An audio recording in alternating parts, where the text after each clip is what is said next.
As a photojournalist during the 60s and 70s, my photographs appeared in major magazines such as Life, Paris Match and Stern.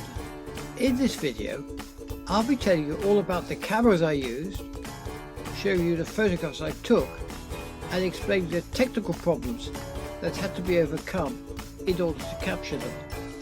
When travelling by air, whether for business or pleasure, most passengers feel relaxed and looking forward to the flight.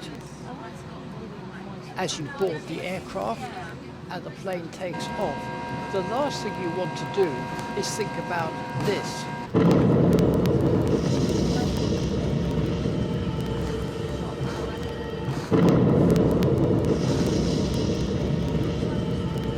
A disaster in the air or on the landing puts everyone's life at risk. One group of highly trained men and women who could save your life in such an emergency are the aviation firefighters. In 1963, I travelled to Stansted in Essex, in the east of England, where these men were then being trained.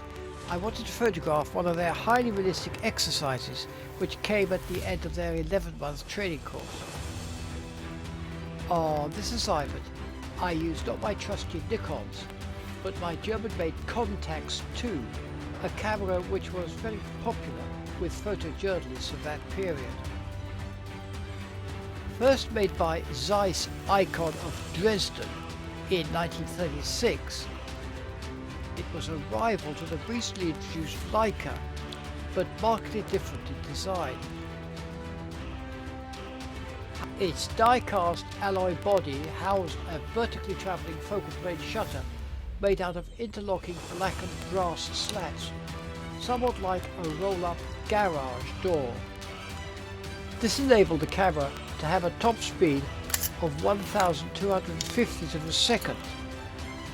This was possible because the shutter only had to travel a shorter distance from the top of the format area to the bottom, rather than in the Leica and other cameras from side to side.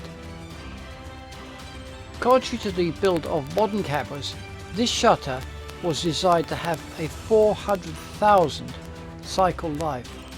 In other words, it could be fired nearly 500,000 times before it wore out. When the alarm sounded, the men, who came from all corners of the Commonwealth, rushed to their vehicles and sped to the emergency, in this case far in a very old Lincoln bomber.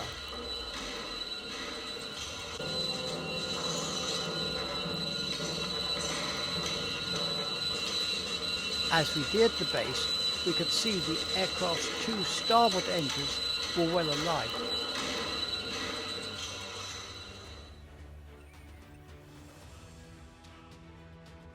Using a combination of foam and CO2, the students were able to quench the blaze in less than 3 minutes.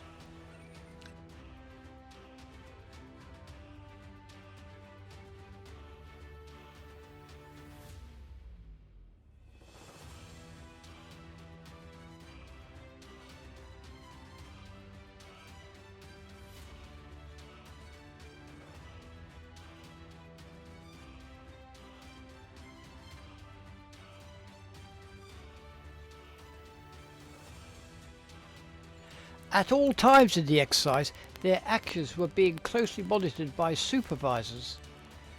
On this occasion, I'm glad to say, they all passed out with, almost literally, flying colours. After a little good-natured horseplay, with the copious amounts of foam now covering the aircraft, the students returned to their training centre for a well-deserved meal. In my next video, I'll be showing you what happens when disaster strikes in mid-air, leaving only pieces of wreckage from which the crash detectives must somehow work out what caused the tragedy.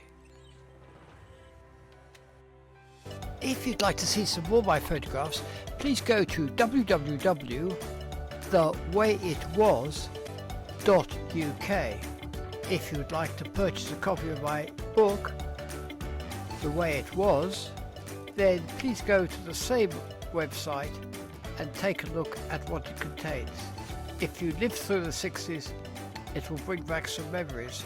If you never lived through the 60s, you'll find a foreign country where they do things very differently.